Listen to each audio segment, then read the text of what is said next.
and it's something, again, because I'm coming from outside of your issue base, you guys are teaching me as we go through this, and hopefully I'm giving you ideas or opportunities to talk about and discuss it from different sides. Yes, sir.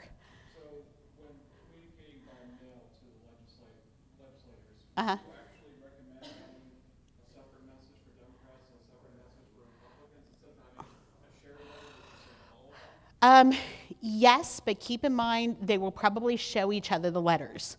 So it can't be so dramatically different that we want the Democrats to pass this because rah, rah, Democrats, you guys rock, and we're going to stick it to the Republicans by doing this.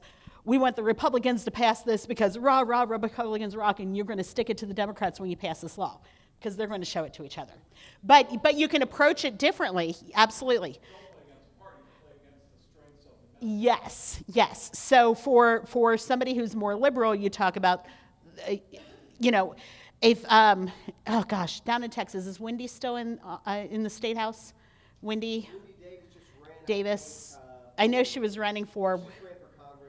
She just ran for Congress. I didn't know if she was still in the state house. Okay, let's just say Wendy Davis happens to be a very feminist, pro-feminist, extremely well-known nationally person. You said Texas, she was in my brain. So if I'm going to be talking to Wendy Davis about equal shared parenting, it's going to be, we need equal shared parenting because this way dads are forced by the judges to take their responsibility and take their responsibility seriously. If I'm then talking on the other side of the aisle to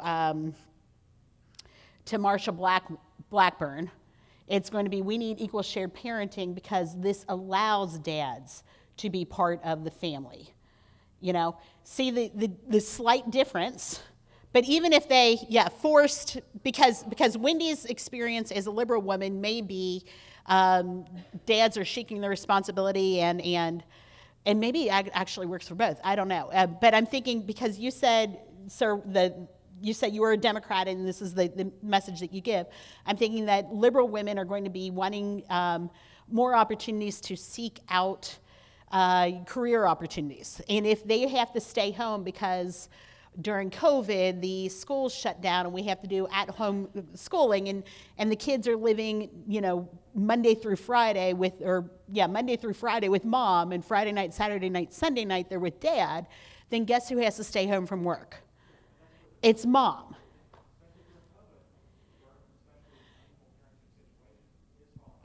Yeah.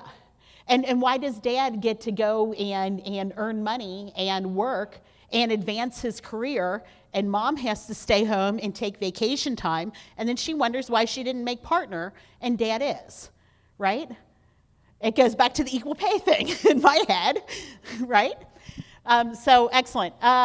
Did you all follow that sort of, kind of? Good. Yes. Yes, please do. Here we go. You ask the question, and I'll answer it on the mic. All right, so it says here, for many legislators, pushing forward law changes would make fairness for dads and moms would be political suicide. For moms groups, the moms groups are powerful and they will be there all over them. The big issues, men will not come together to do the hard work. And so the question is, what do we do from here, especially on the West Coast in Oregon, Washington, California? So to sum up from what I understood was that mothers' rights groups are saying that we don't want, for many legislators, pushing forward law changes would make the fairness for dads and men's would be political suicide. So you're saying that the moms groups would have the political power to vote these people out of office.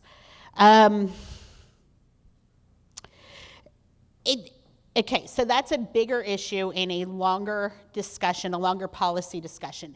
And keep in mind, when the next section, we're going to start talking about grassroots lobbying. Grassroots lobbying tends to be a marathon, not a sprint. You're not going to just walk up one day in State House, bring 15 people with you, you meet 5 times, and suddenly, bam, the laws change. It is a long-term proposition where you're changing hearts, changing minds, to get the law changed. You start with the legislators, but you should also be doing some public policy, public outreach, like in the media, public relations, that's the word I was looking for, in the media. So you're going to want to be proposing to the newspapers and to the television editors stories about how unequal parenting has led to the societal problems that we see, such as the opioid addictions and the negative life outcomes. And once you start realigning people's hearts and minds towards realizing that shared parenting, equal parenting, is better and more fair for the kids and is more caring for the kids, and put the emphasis on the kids, then it's going to be easier for those legislators to vote for your issues and then make the case to the mothers groups, to the voters who are not parts of the mothers groups. We did what was best for the kids. I don't care what the mothers are screaming about. We did what was best for the kids, because right now, under the current situation, the kids are experiencing negative life outcomes. It is contributing to the opioid addiction. It's contributing to the suicides. It's contributing to all of these negative life outcomes. But when we get dads back involved in kids' lives, that's when we see better life outcomes. So I don't care what these that biased moms group is saying. Here's what's best for the kids, and that's what I did, was what's best for the kids. I don't know. That's how I would handle it. Any thoughts from the crowd? As far as the angle with women's groups or mothers groups, I think I don't think it has to be political suicide, because you lead with this. This means both mothers and fathers can see their kids equally, because guess what? There are a lot of mothers who also don't get the short end of the stick in court, or mothers who they maybe should be primary. Well, guess what? You don't have to fight to try to not let him get primary, because you already are going to be equal in court. So, we actually had a woman testify down in Texas at the Republican convention that, look, I've got primary custody, but you know what? I had to go to court and, persuade a judge not to give him primary custody, whereas it would have been so much easier. We would have spent less time in court, less time fighting, if we just both started off with the kids get equal custody. And so you can really not change the message, but say the message differently with these moms groups about how this isn't against mothers. Yes, a side effect of equal custody is it will greatly help fathers. But let's not ignore that this isn't a father's right movement. This is an equal movement, and it's a children's rights movement. Yeah. To both parents. It shouldn't be dads against moms. It should be parents working together for what's best for the kids. And if you talk to your politicians, your leaders in these state houses about that, and give them those words and give them those talking points, then they can take that back to their voters. And then it's not political suicide, because now the voters understand we want what's best for the kids. They want what's best for the kids. They voted on something that gives kids equal access to both parents. It's not about giving dads access. It's not about giving moms access. It's about giving the kids access to both parents, because that's what's best for the kids. Did you have thoughts? Please help me. Yeah. So in the direct context of the question itself, we all know that you're going to miss every chance that you don't even attempt to take. This is a new movement.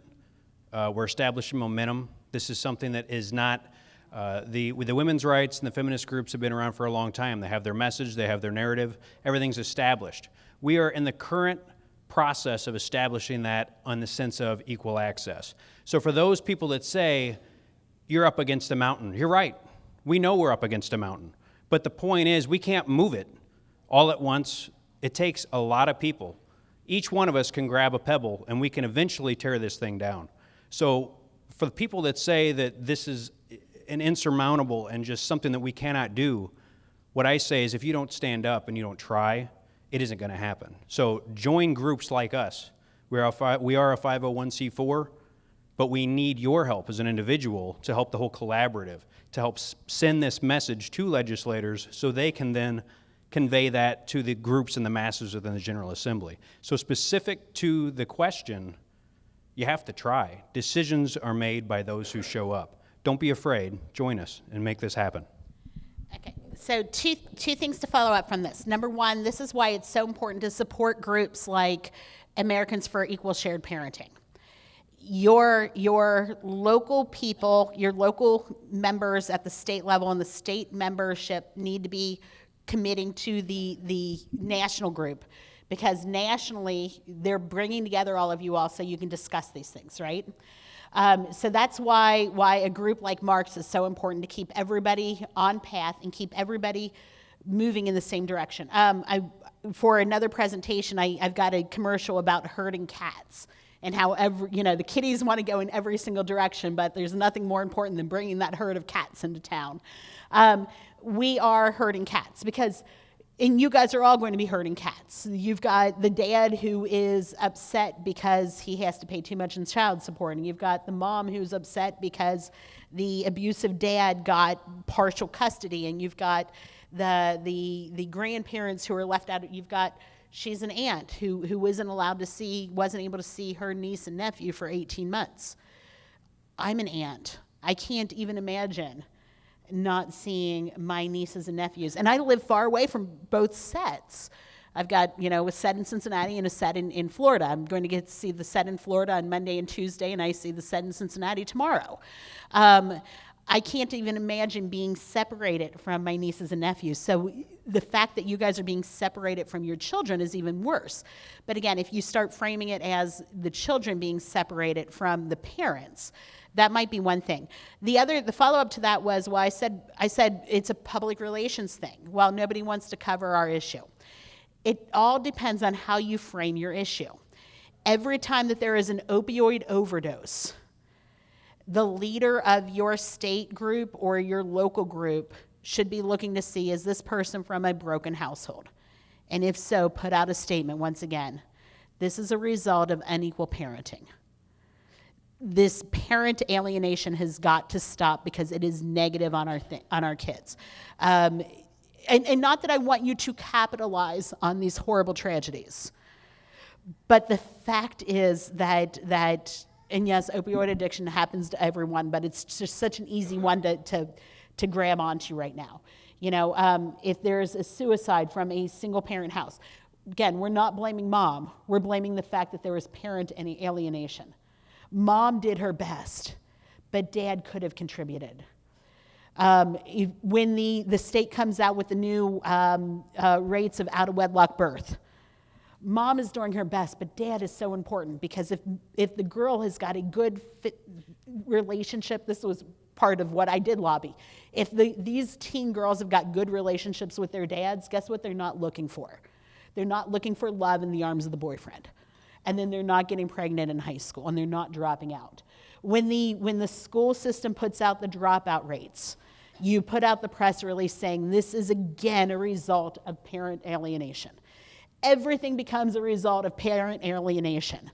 Every negative life outcome, and then you keep reminding them, look, here's the study that proves what I'm saying. Here's the study that proves what I'm saying. And you keep going back to you meet with the editors, and you meet the TV reporters, and you say, when you want a human interest story, I've got some human interest stories for you. Here's a family that's doing it right, and here's how they survive the holidays in a split household or a blended family household. Here's how we're surviving the holidays. You show the stories where it's happening and it's happening correctly. And then you also do the stories, you pose the stories of how sad it is that dad is going to be eating alone in a restaurant for both Thanksgiving and Christmas because he's been cut out by a judge that's unfair, especially if the judge is coming up for a re-election. Okay? Got it? There we go. Decline. Okay.